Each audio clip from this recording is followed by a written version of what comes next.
These women are preparing the main staple of their diet. It's a form of cassava and rather versatile. The outer part is so poisonous, hunters use it on their spears and arrows. If scrubbed clean, however, it is safe to grind into mealy mush. The caravanners who had the courage to try it will tell you it isn't really too bad. Jungle drums thumped out the message that strangers were approaching, and the caravan was met by delegations like this one all along the way. The villagers gathered in great numbers to get a good look at these odd strangers.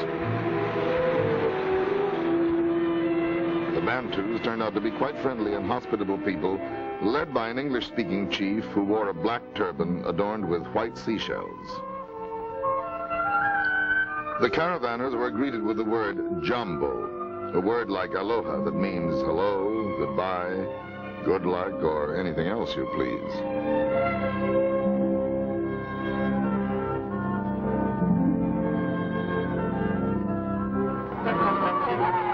To this day, Bantu children probably think this is a typical American ceremonial dance.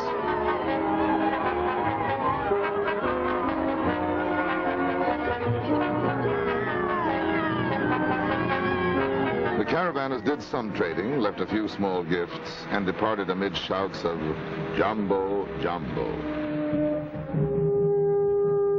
The caravan now turned toward the land of the legendary Watusi, the giant men of Africa. Occasionally, however, they would run out of road altogether.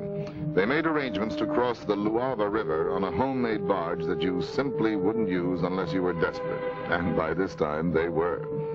It took courage to put everything they owned aboard the makeshift ferry, but with no alternative open to them, they placed 36 trucks and trailers on board and said their prayers. In 2 days, everyone was safely across.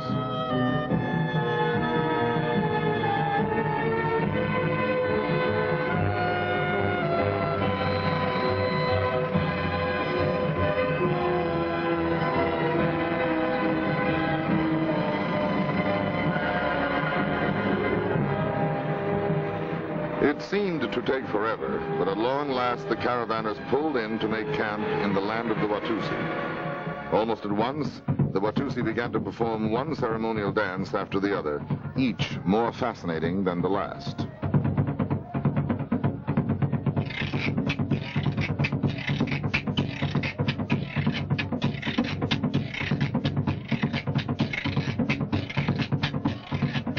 Even the Watusi children made their contribution.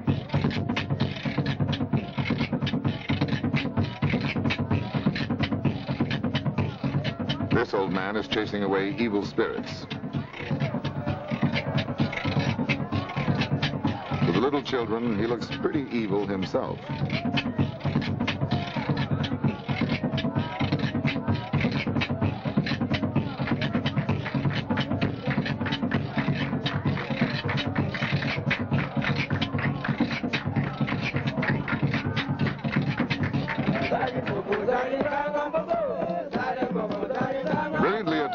Feathers and beads, this group of Watusi tribesmen perform an allegorical dance that recalls the old tribal wars of years ago when entire armies would dance in preparation for battle.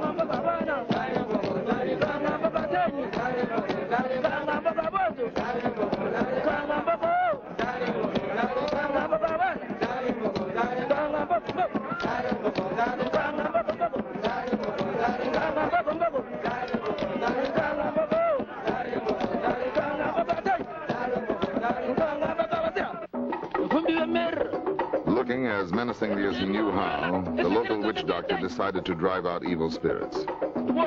Another native, playing the part of evil, picked up his spear and set out to make the witch doctor earn his victory.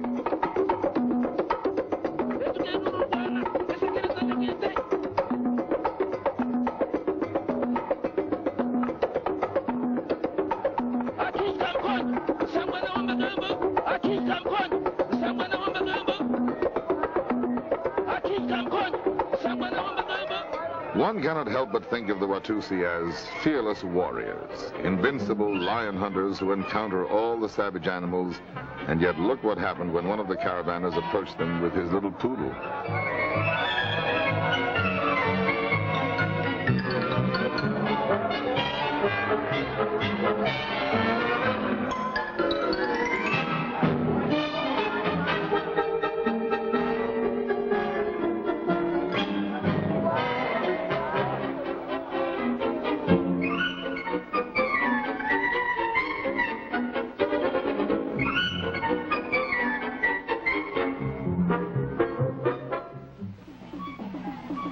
following afternoon, the caravanners hiked to a small village on the shores of Lake Tanganyika, where it was said the witch doctor would tell you your fortune with amazing accuracy.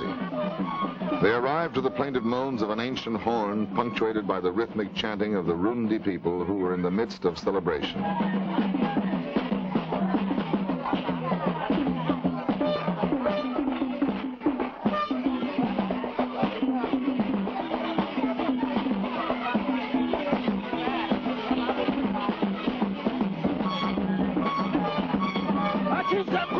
Witchcraft is very serious business here, and the renowned witch doctor began at once to drive away any demons that may have come in with the caravanners. The caravanners told the good doctor that they were destined for Cairo. Would they make it safely by Christmas? He rolled out the bits of bone and announced, "I see trouble on the great desert. I see a camel driver. He brings you a message."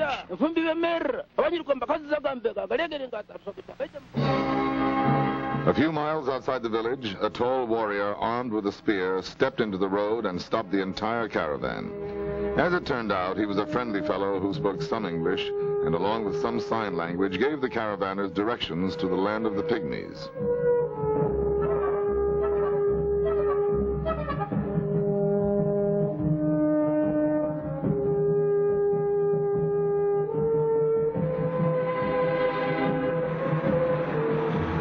The dense foliage of the Ituri forest was alive with hundreds of curious and suspicious pygmy people who peered at the strange invaders who rumbled noisily through their forest. The less timid ventured onto the road and waved their welcome.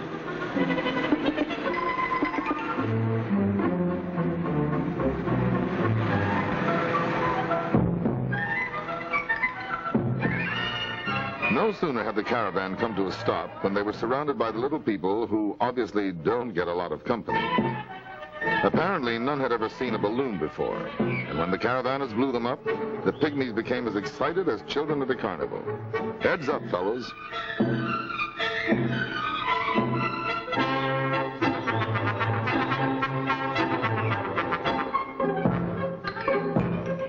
The little people led the caravanners into their village, which consists of a ring of huts, each facing in what the occupant considers to be a lucky direction. The pygmy women are the homemakers and spend their day beautifying themselves and grooming the youngsters.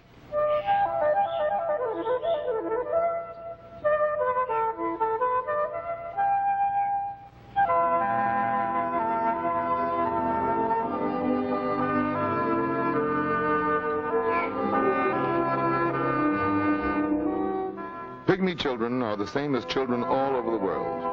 Show them a tree and they want to play Tarzan. This little fellow decided it was time for his midday repast and couldn't be bothered. Pygmies have a relatively short lifespan. This old man is probably 45 or 50 years old, and that is about the limit here. Pygmy men are excellent hunters. They get their tools from the neighboring Bantu, who are under the impression they own the Pygmies, and trade their crude weapons for fresh game.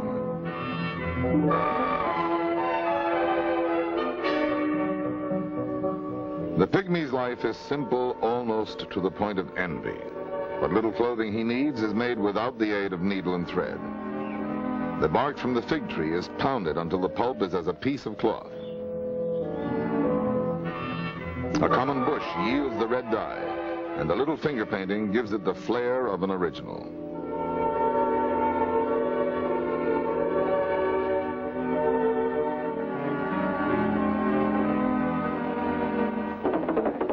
The Pygmies have an infinite variety of dances for every occasion. Each is singularly expressive. The dance you are now watching is a fertility ritual, but they also have dances to improve their hunting or to eliminate a bolozi, an evil spirit that hides inside the body and is greatly feared by all Pygmies.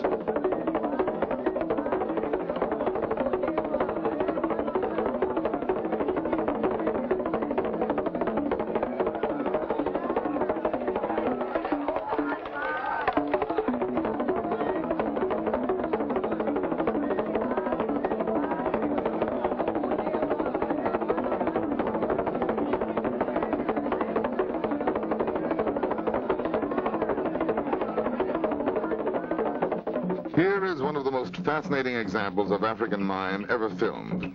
The pygmies call it the monkey dance. The caravanners would throw out bits of candy and the ingenious mimics would retrieve them monkey fashion. Notice how even the most subtle actions of the monkey are duplicated with perfect fidelity.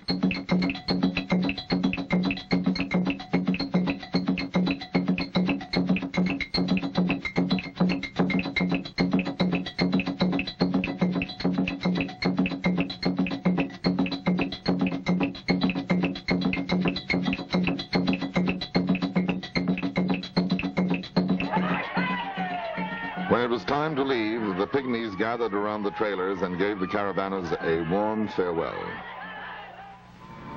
With a new supply of fresh game and native fruits and vegetables purchased from the pygmies, the caravan began its exodus from the Congo.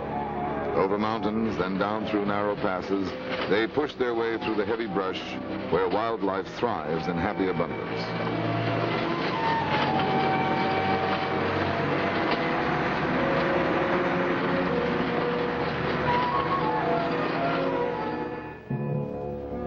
Those zebras you see grazing also drew the interest of a lioness who was hungry enough to attempt a kill during daylight hours.